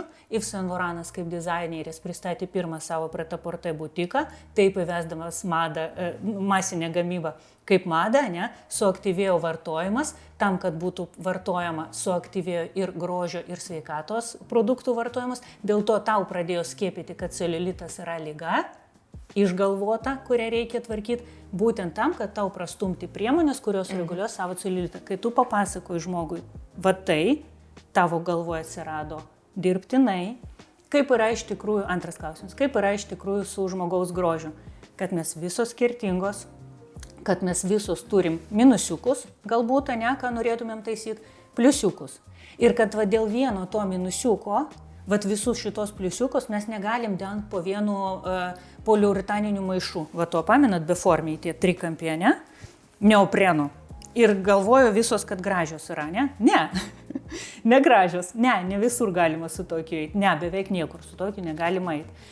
Tai vad, kai tu pradedi klaust, sakyt, edukuot, tu įeini iš pagrindų prie žmogaus, supranti? Tai tik tada tu ir gali jam sukurti vertę, tik tada tavo patarimas kažkoks ar prekė, jam gali rimtai suveikti. Suveikti iš giluminės prasmės, kad jinai apsirengs ir su šito gerai jaučiuosi. Nes jis mato rezultatą, kad jis fainai ir atrodo. Ir va tada mes galim kalbėti apie tvarumą, nes tada žmogus jau turi tam tikrą knowledge, ne, kame yra programos nesutapimas, kur prasidėjo visas šitas, galiu pasakyti, šūdo malūnas, nu, rimtai. Mes esame ne televizija, okay? mes galim sau leisti kartais, tokiu pikantiškumu. Nes realiai supranti, pramonė mus primaitina, kompleksų mums pridaigina, tam, kad mes pirktumėm. Ir mes bandom nupirkti savo vertę, laimę, patrauklumą. Jaunimas bando nupirkti savo pritapimą tam tikrose tusovkėse, ne? Mes galvojam, kad mes tai galim nupirkti. O mes tai negalim nupirkti, tai yra tik išugdoma. Bet ugdyti mes arba nežinom kaip, arba tai yra sudėtinga ir mes pradedam norėti tą pirkti. Ir užburtas ratas, žinai. Mes gal ir nenorim susprogdintos mūsų žemės, bet mes nežinom, kaip gyventi kitaip. Tai mes, aš manau, stilistai, dizaineriai, kuriai mes turim pradžioj patys savo išsiaiškinti ir tada paaiškinti, kaip mes galim gyventi gerai. Kad nebūtinai švarkas 10 metų yra blogai, tu jį gali naudoti ir taip, ir taip, ir taip, ir derinti taip, o paskui dar žiūrėk, jeigu jau visai ne, rankovės šnai, diržą šnai, turi liemenį, važiuojam toliau, ne, su kitokiu estetiniu vaizdu. Mes turim parodyti savo pavyzdžių, kaip gyventi kitaip. Tada žmonės, blemba, visai čia tas tvarumas, čia ne žaliavalgiai basi miškuose po molius taškantis, blemba, čia galima pasirodo gyventi, nes galima metų metus, ne, kiek 21 amžius, mes 19 amžių gyvenam normaliai, nebuvo tokio vartotojiškumo bumo, ne? Nes nebuvo masinės gamybos, buvo kiti dalykai, aišku, su pramonė visa kita, bet tiesiog, mąstymas buvo galbūt šiek tiek kitoks, į prekę buvo kitas požiūris, kai tai reikėjo rankytėm naktį siūti. O dabar, kai viskas štampuojama, tai tą vertę pamatyti, užčiuop ir dar kai visokie skandalai, ne, kur tu galvoji, jau Diorų galiu pasitikėti, sutaupiau, pirku ir negali, pasirodo. Pasirodo negali, pasirodo tikrai. Mirusio dėdės švarkas vintažinis ir geresnės kokybės. Ir pasiuvimo. Kolekcijai labai daug, gerai, nesakysiu, kad mirusio dėdžių, nes nežinom, kokia yra tų drabužių istorija, bet būtų labai įdomu pasižiūrėti, kad tu galėtum mums parodyti savo didžiulę žaliavų kolekciją, nes pirmą įspūdį man įėjus į tavo studiją padarė būtent tie švarkai, kurias aš pačiupinėjau, aišku, su etiketėm ir juokingom kainom ir parodysim žmonėm, kad iš tikrųjų fainų rūbų galima rasti. Būtinai. Ir kaip žaliavų ir iškardėvėt. Bet dar vienas dalykas, trumpas nukreipimas apie stereotipą, kad dėvėta nabašniko, ne? Patikėkit manim, švarkas, tarkim, vokiškas, dėvėtas, matės greičiausiai, kadangi pagamintas Vokietijoje, ne? Daug mažiau ašarų ir vargo, negu jūsų bliuskytė palaidinytė už 10 eurų iš H&M, kuri pagaminta Bangladeše, kur mes nežinom, kas jie gamino, kokiam sąlygom gamino, ar tas žmogus buvo pavalgęs, pamiegojęs, pamyžęs, atsiprašant. Nes ten viskas yra jau apie tokius išgyvenimo dalykus, supraskite, ne? Vaikai 2-3 metų guli ant grindų šalia mamos. Jokių darželių nieko, jis guli tiesiog, o mes čia, žinai, ar mano vaikas pakankamai edukuotas. Jo, ta mama siuva, ta ir mes nežinom, bliuskutė. Taip, ir mes nežinom, pro kokias rankas tai praėjo, kas kūrė, kas ten pat mirė tojom fabrike. Taip, kad jeigu jūs perkat naujo, nebūkit tokie jau ramus, kad tai ne nuo nabašniko. Šiaip, jeigu taip jau visai atvirai. Tai keliaujam pažiūrėti tų vokiškų švarkų. Važiuojam. Šitas švarkas, ne? Medžiaga, skaitau jo. 100% virgin wool ir pamušalas viskozinis. Net ne taip, kad ne acetatinis, ne poliesterinis, jo labiau, viskozė, dirbtinis pluoštas. O čia 100% vilnos ir pažiūrėkit, kiek tos vilnos yra. Čia dėvėti švarkai, aišku, jie būna panešioti kažkiek, bet yra visiškai nulinio. Aš visada pražiūriu pažastis, išduoda visada dėvėjimą. Pažastis, rankogalius ir kur liečiasi su kaklu. Jeigu ten nėra dėvėjimo žymių kažkokių, tai reiškia švarkas beveik nulinis. Tada apžiūri, aišku, pačią medžiagą, žinai, ar jinai ten neturi defektų. Tai ir labai, pažiūrėkit, kiek jų yra ir aš kas kartą nueinu. Aš negaliu jų palikti, žinai, man sakau, vien tikimybė, kad tai visiškai aфиgiena medžiaga gali būti išmesta, mane supurto, nes iš jos galima labai daug dalykų prikurti. Ir aš manau, kad, žinokit, aš būna, kad kūrybai ardau ir jeigu žmonės pamatytų, kiek ten visko yra, jie visai kitą požiūrį turėtų į drabužį. Vien šį švarką padaryti, kad petukas būtent taip stovėtų, kad krūtinės lasta būtent taip gulėtų, kad atlapas būtent taip atsiverstų, kad atsivertęs atlapas apatinis sluoksnis nelystų į akis, kokį milimetriuką reikia padaryti užlaidėlį į blogą pusę. Jeigu visą tai žmonės žinotų, kiek kainuoja gerą, kokybišką drabužį pagaminti, aš galiu garantuoti, kad jie tikrai visai kitokį požiūrį turėtų į drabužį kaip reiškinį, aplamai. Ir tada jau apie išmetimą ir mėtymą ir pirkimą, kuris neišvengiamai kažkada veda prie išmetimo, visai kitaip žiūrėtų. Vilnelė vėl. Pažiūrėkit, šitas paglamžytas, bet sudėtis jo kosminė. Linas su medvilne, jei prisimenu teisingai, aš juos visus. Jo, linas su medvilne. Tai, koks irgi, pažiūrėkit, blizgumas, raštas. Linas, taigi iš vis čia šiek tiek nutolsim, bet super medžiaga. Super medžiaga. Su metais tik stiprėja, UV spindulių nepraleidžia, belėkiek drėgmės gali sugerti daugiau nei pats medžiagos gabalėlis sveria. Tai dėvėti tokį yra pasaka. Tai vėl apie vertę vartotojui. Hebra, prisipažinkim, jums rimtai gera dėvėti poliesterį, kuris nieko nepraleidžia. Šunti tu su jo bėgi upeliais, smirda tas prakaitas, nes bakterijos prisidaugina ir vaizdo, patikėkit, jokio. Tas blizgumas išduoda tą poliesterį. Tai nei vaizdo, nei savijautos, nei ilgaamžiškumo. Tai pirmiausia, toks drabužis jums patiems yra, klaikiai negeras. O kur dar mikroplastikas, tai čia iš vis stilių, kur nustatė, kad nereikia jau mums laukti, kol su žuvyte jis apeis mitybos grandinį. Ne, mokslininkai nustatė, kad nuo sąlyčio su mūsų oda nelygi, plaukeliai, poros, mikroplastikas įsiskverbė tiesiai per poras, per mūsų odą ir patenka į mūsų organizmą. Ta prasme, čia turėtų būti grėsminga muzika, kur apie mikroplastiką ir tas bakterijas. Bet tai jo, bet žinai kaip yra, senovėje irgi buvo madingų sprendimų, ne? Viktorijos laikais buvo žiauriai madinga žalia spalva. Ir tam, kad ją išgautų, dažė, man atrodo, arseno ar kažkokių cheminių elementų. Tai čia buvo grynas nuodas, išeidavo opom rankos siuvėjų nuo to dažo, bet tada tai atrodė okei. Tai aš sakau, sintetiniai audiniai mūsų laikų, tas arsenitas, man atrodo, tai yra nuodas, realiai, tai yra nuodas, mes jį kvėpuojame, mes jį dėvim, viskas yra čia pat. Tai toks, žinai, kind of savinaikinimas mažytis gaunasi, tai jau, hebra, geriau nepirkit. Greit, nesakau, kad visiškas blogis, bet bent ne sintetika. Jeigu jau greita mada, bent ne sintetika. Jeigu nori, neturi pinigų geram daiktui, naujam, natūralaus pluoštą, tai pirmin dėvėti rūbai yra ten kiek mes matom, Olesa, gali parodyti etiketės, aš tokia žemesnė esu, nedagauna. Jo, pavyzdžiui, žiūrėkit, 9 eurai. Čia yra.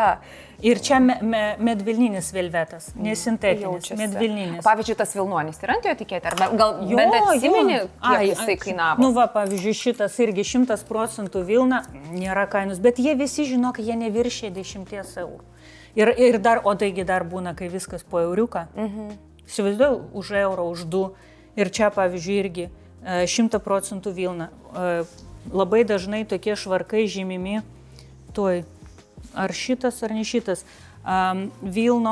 pirminės vilnos ženklais, kur 100% vilna, žodžiu, be jokių priemaišų, be pesticidų auginta ir be jokių ten, žinai, papildomų medžiagų. Tu supranti, tu dabar naują drabužį vilnonį švarką pabandyk vyrui rast pardėj. Jeigu tu rasi vilnonį, jeigu dar su priemaiša, tarkim, šilko, arba jeigu su priemaiša kokio nors kašmyro, tu už jį paklosi, jeigu rasi kelis šimtus eurų rimtai.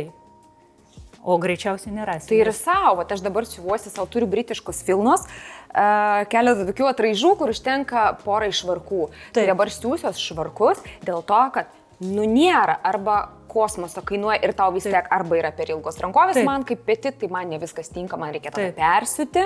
Aš tada geriau pagal save. Aš turėjau tokių gerų, man atidavė tokius gabalus gamyklą vieną. Tai galvoju, tai kur aš jų negi padėsiu, ar ne? Aš jūs tikrai panaudosiu. Fantastiška, britiška vilnelė tokia. Pasaka. Oi, kaip laukiu, Linutė, tu mane girdi. Priminimas. Keliaujam prie vestuvinių suknelių. Jos taip kažkaip labai išsiskiria iš viso to konteksto tavo tų vyriškų švarkų, persiūtų liemenių, perdirbtų drabužių. Ką tu su jais darai? Visiškai, ne. Ką tu su jomis darai? Čia projektas, kuris laukia mano rankelės, laukia jau virš metų, kadangi vestuvinių suknelių nuomos verslas yra irgi, kaip pasakyti, jis nėra netvarus, nes visgi nuoma daug kartų naudojama, bet paskui tos suknelės yra metamos. Aišku, gali būti padalkos ten padėvėtos ar kažką, bet labai daug medžiagos, kuri dar gali gyventi savo gyvenimą. Ir aš vienam salonui parašiau tiesiog, žiūrėkit, aš turiu tokį projektą, aš noriu pabandyti vestuvinę madą perdaryti, kad jinai gyvuotų toliau. Ir visą šitą palikimą aš gavau savo kūrybinį viziją, aš ją kombinuosiu su vilnelė, su švarkais ir čia mano ateities projektas. Tai čia laukia dar mano rankelės, bet irgi jau Jėzus Marija laukiu, nes matot, su kūrėjais kaip irgi. Klausykit, kol mes darom projektus ir kolekcijas, mes nedarom tai, kas parsiduoda, ne? Tai mums kolekcijos kainuoja, hebra, daugiausiai ne medžiagos, ne kažkas dar, o laikas. Kūrėjų laikas yra brangiausias. Tavo resursai, emociniai resursai, fiziniai resursai. Jeigu tu neturi mūzos tuo metu, tai kaip tu gali kurti, ar ne? Tu gali kurti komerciją, gerai, ir tai ne kūryba, tu gali gaminti komerciją, bet kurti. Aš turiu tokių projektų, kai man 2 metai laukia. Gali dirgint, motyvuot. Man kartais pavyksta, iššūkiai man patinka. Bet su kūryba išeini iš prognozavimo. Čia turi plaukti, ar ne? Visiškai iš tavęs, tu turi pajausti, išjausti. Štai ir visi tie gaminiai, kurie yra pagaminti iš tos kūrybinio polėkio, iš tos meilės, kaip Aprilis prekės ženklo, kurie sakė, kad tie drabužiai yra išmylėti, yra ten tokia istorija, tokios emocijos, tu viską palieki save. Bet tas kaip matosi. Ir aš kaip džiaugiuosi, aš stebiu jos paskyrą, kaip man gera, kad jinai atranda savo žmonės, nes jinai deda nuotrauką su jos suknelėm ir tu matai jos vaibo žmogus.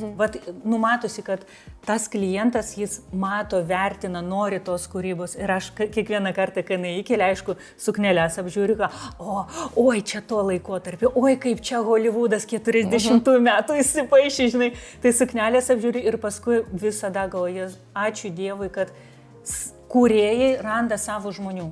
Lietuvoje, užsienį, nesvarbu. Mes turim pagal vaibą, man atrodo, pagal sielos artumą gal savo žmonės randam. Ir labai svarbu juos atrasti. Tai ir tavo klausimą, kad atsakinėjau, čiut nuplaukiau. Ir Lietuvoje, ir užsienyje yra, bet nežiūriu pagal geografiją, ieškau tiesiog savo žmonių, kuriem tai būtų miela, kuriem nereiktų kišti, apgaudinėti, juos stimuliuoti, motyvuoti, marketingo triukus taikyti, kurie tiesiog pamato, mano.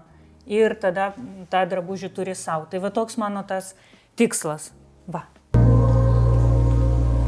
Tai gerai, pasižiūrim, ką mes turim iš vis iš tų perdarytų dalykų. Man įdomiausia yra tai, kad apskritai, kaip žmogui fantazija išneša tokį daiktą pasiūtę, ne iš švarko padėvėto. Čia, žinok, iš viso šitas tai yra, aš jį vadinu likučių liemenė. Žodžiu, buvo švarkas, aš iškirpau pradžioj su lekalais, pasiuvau šitą liemenę. Čia šitas suapvalinimas, čia šita apatinė jo dalis buvo. Tai čia šita dalis, nugarytė, nugaros apačia ir grinai liko toks, žinai, vientisas gabalas. Galvoju, argi aš jį mesiu. Aišku, aš jo nemesiu. Pažiūrėjau, užmečiau, žinai, visai galvoju, neblogai atrodo. Tai jisai čia, žinai, susiriša. Kur tos galiukas? Aš kaip barškutis. Čia, jo, susiriša, žinai, Čia gaunasi iš priekio kaip klasikinė liemenė, o nugaroj surišimas ir ta nugaros dalis. Nu, toks, aš sakau, čia tokie pas mane. Bet man ta tavo čia yra visiškai vizitinė kortelė. Tu pamušalus palieki tos pačius ar pamušalą vis tik naują dedi? Aš apžiūriu. Aš visada stengiuosi pačius švarkus kūrybai naudot, kurie yra geros kokybės, kuriems nereiktų keisti pamušalų, nes jie dažniausiai ir išduoda, žinai, tą padėvėjimą. Bet jeigu reikia, jeigu matau, kad, pavyzdžiui, medžiaga superinė, o pamušalas ne kažką, aš tiesiog tam daiktui sugalvoju kažką arba be pamušalo, nes šiaip keist ir su pamušalais dirbti atskirai labai nemėgstu. Jie tokie slidūs. Tai žodžiu. Tai va, o čia irgi viršutinė dalis švarko, apačia dasiuvo medžiaga ir toks sarafanas suknelė. Žodžiu, visokiausių, iš kelnių, va, sijonai. Buvogi madinga. Šitam sijonui jau virš metų. Buvo madinga, ne tie, kostiuminio tipo sijonai. Jie dabar ant paties piko šiais metais. Dar yra? Šie metai yra pikas visų jau maxi sijonų, nebe mideo maxi, visų tokių ilgų. Ir būtent buvo pikas džinsinių. Dabar yra nebe denimas, dabar yra būtent klasikiniai, ofisiniai. Ir įsivaizduok, kam pirkt? Iš poliesterių imituotą perdarytą drabužį, nes jie imituoja perdarimą, kad tipo iš vyriškūkė. Jeigu tu gali realiai pats perdaryti, o jeigu negali, vietinį kažkokį rastą ar siuvėją ar gamintoją, nes čia realiai kelnis su skiltuku, va, viskas, kišenės veikiančios, prašom, žinai. Tai tokie įvairūs dalykai. Čia, pavyzdžiui, irgi likutis, liko apatinė švarko dalis nepanaudota. Galvoju, ką iš jo? Ir vat sijonas, žinai, galvoju, šiaip bus paprastas, neįdomu, reikia varstymų, nes realiai jo. Ir dydis šiek tiek reguliuotis gali, žinai, tais varstymais. Ir va tokių visokių čia eksperimentų yra, žodžiu, nesibaigiantis kūrybiškumą. Arba va šitas daiktas, man tokie žiauriai patinka, žinai, kur nei drabužis, nei aksesuaras. Toks atrodo, nesąmonė, bet kai pagalvoji, paskui va tokie drabužiai ir kuria cankelį. Razinka, kaip tu sakai. Jo, razinkos, aš jos dievinu. Pavyzdžiui, toks iš marškinių, ne, kaip nuseilinukas. Galima dėti ant vienspalvės suknelės, ne, galima dėti ant marškinių netgi, ne, galima dėti ant paprastos palaidinės. Žiemą galima dėti kaip tik po megztinių, nes tada kalnieriukas išlenda, o čia mums nieks netrukdo, niekas po megztinių, žinai, nesusiglamžo. Tai vat mėgstu tokius dalykus. Sakau, kai kas iš likučių, pavyzdžiui, padarai perdarimą, lieka ir jos įdarbini. Čia gal ir tipo tas, zero waste siekėmybė, bet aišku, tų likučių vis tiek būna. Nuo šito kombo, šitų dviejų liemenių, kur viena pasidarė ir paskui tai likučių buvo viena sauja. Tai buvo viskas, ką aš išmečiau, viena sauja, ten tokių super mažų dalykų. Bet būna, kad ne visada pasiseka taip gerai išnaudoti medžiagą. Būna 100% medžiagos pavyksta išnaudoti. Va, pavyzdžiui, lietpalčio perdarimą dariau, tai iš apatinės dalies padariau keipą dar. Ir čia jisai su užtrauktukas irgi reguliuojamas plotis, nusisega rankovės ir jeigu nori, dar gali keipą naudoti. Gali su rankovėm be rankovių. Tai gaunasi iš vieno klasikinio lietpalčio, jeigu, pavyzdžiui, buvo garderobė 10 metų lietpaltis. Pabodo, nusibodo, viskas. Va tokį padarai ir turi ir liemenę, ir lietpaltį, ir trumpą, ir su keipu, ir visaip kaip. Dar jis gali gyvuoti, dar jisai gali tęsti savo gyvenimą kitame pavydale. Ir kaip ne vienas drabužis. Taip. Ir čia jau galima, žinai, jį, daug būdų jį dėvėti, kas irgi yra fainai. Nes šiaip moralinis pasinimas, moralinė senatvė, tai yra dažniausia priežastis drabužių išmetimų. Mes nesudėvim iki tokio lygio drabužių, kad juos išmes, mes nespėjom sudėvėti. Tai dažniausiai tai būna dėl to, kad nusibodo, netinka dydis, netinka stilius, tarkim, gyvenimo aplinkybės pasikeitė, ne? Arba tiesiog jo, nefainai, nemadingas. Bet įsivaizduok, jeigu tai vilna, jeigu tai šilkas, viskozė, linas, su juo tikrai dar galima chimičinti, jį dar galima traukti gyvenimą. Tai va tą aš ir bandau daryti. Tai žodžiu, iš tavo skrynios galima traukti labai daug lobių ir aš tikiuosi, kad su mūsų šita laida pas tave atsiras daugiau susidomėjimo būtent Lietuvoje, nes man iš tikrųjų, man liūdna žinoti, suprasti tai, kad mūsų tokie talentingi, inovatyvūs kūrėjai sulaukia mažiau galbūt žinomumo Lietuvoje, dėmesio pirkėjų, nei tie, kurie kūrė, kaip mes kalbėjom pradžioj, ne madą, o tiesiog prekę pardavimui. Man norisi, kad tas kūrėjas būtų, nežinau, mylimas, kad jisai būtų, nežinau, kad žmonės jį gerbtų, pamatytų, kad apie jį kalbėtų, galų gale iškelkime tuos tikrus kūrėjus į viešumą ir kalbėkime apie tus žmonės, kuriuos reikia kalbėti, kuriuos reikia viešinti, o Lėste, tu esi tiesiog bomba, tiesiog aš negaliu. Aš tikiuosi, kad aš taip norėjau pirmą tą mūsų apskritai apsilankymą Kaune, mūsų visos laidos buvo filmuojamas Vilniui, aš sakau, pirmoji bus Lėste, tai bus tas žmogus, pas kurį aš važiuoju, pas pirmą, nes, tu esi labai, jaučiasi, kad tu esi ir labai išslavinusi ir tu tikrai gali pagrysti kiekvienam teiginiui savo rasti argumentą, kodėl taip, o ne kitaip. Tu nevinioji į vatą ir, tai žavi tavyje. Tai žodžiu, aš labai tikiuosi, kad tokių žmonių, kurie žavėsi Lėse, jos nepažinoja ir šiandien susipažino, norės pasiekti galbūt ją Instagrame ir su jie susipažinti artimiau, pasižiūrėti tavo kūrybą, nes Lėse savo Instagrame, tarp kitko, labai daug dalinasi darbo procesu, kaip nuo tokių švarkų, kuriuos mes ką tik matėme, tai pavirsta į perdirbtus, perdarytus gaminius, kuriuos jinai jau parduoda savo Etsy parduotuvėje. Tai galbūt atsiras ir žmonių, kurie norės ir įsigyti iš tavęs kažką tokį įdomesnio. Tai to tau ir linkiu. Taip. O su jumis aš noriu šiandien atsisveikinti ir labai tikiuosi, kad būtent ši laida šiek tiek ir atvėrė akis į tam tikrus dalykus, kuriuos galbūt buvote linkę mąstyti kitaip. Tai mūsų tikslas yra edukuoti, šviesti jūs ir pažintinti su fantastiškais kūrėjais. Ateik čia, mano brangioji. Ačiū už tai, ką tu darai. Tai labai prasminga. Tai iš tikrųjų labai prasminga ir labai reikalinga. Vėlgi, ne iš piktos valios žmonės gali nežinot, nesuprast, nepamatyt. Ir vienintelis dalykas sužinot, suprast ir pamatyt, tai turėt kaip edukacinį turinį, ne? Ir žmonės, jūs irgi, jūs už to milijonų nedarot, viskas iš savo kišenės, realiai jūs atiduodat žmonėm vertę, kuri gali pakeisti jų gyvenimą į gerą. Tai pagarba didžiulė, čia yra ir kūryba, ir misija, ir vizija, ir žaviuosi, kad tokie projektai yra, nes va tai realiai ir keičia paskui viską. Va būtent tokios laidos viską keičia. Tai va nepamirštam, va dabar pat prenumeruojam šitą kanalą, nes žinau, kad tikrai kiek yra peržiūrų, tiek mes neturim subscriberių. Taip, kad dabar pat paspaudžiat. Tai labai svarbu, hebra, ir ne tik mum, visiems. Ir karmai. Taip, nes YouTube'as, žinot, tie visi technologiniai dalykai, jie viską mato, viską stebi ir visi šėrai, laikai, komentarai, subscribinimai, jie realiai gali padėti viešinti, plėstis, augti. Tai, nepagailėkit savo skaitmeninių balsų ir paspaustukų. Tai čia tik vieną sekundę. Taip, ir nieko nepraleidžiat, jūs nieko neprarandat. Ir jums tai nieko nekainuoja. Gerai, su ta nuostabia gaidele, jums tai nieko nekainuoja ir susitiksime kitoje laidoje. Taip. Taip. Taip.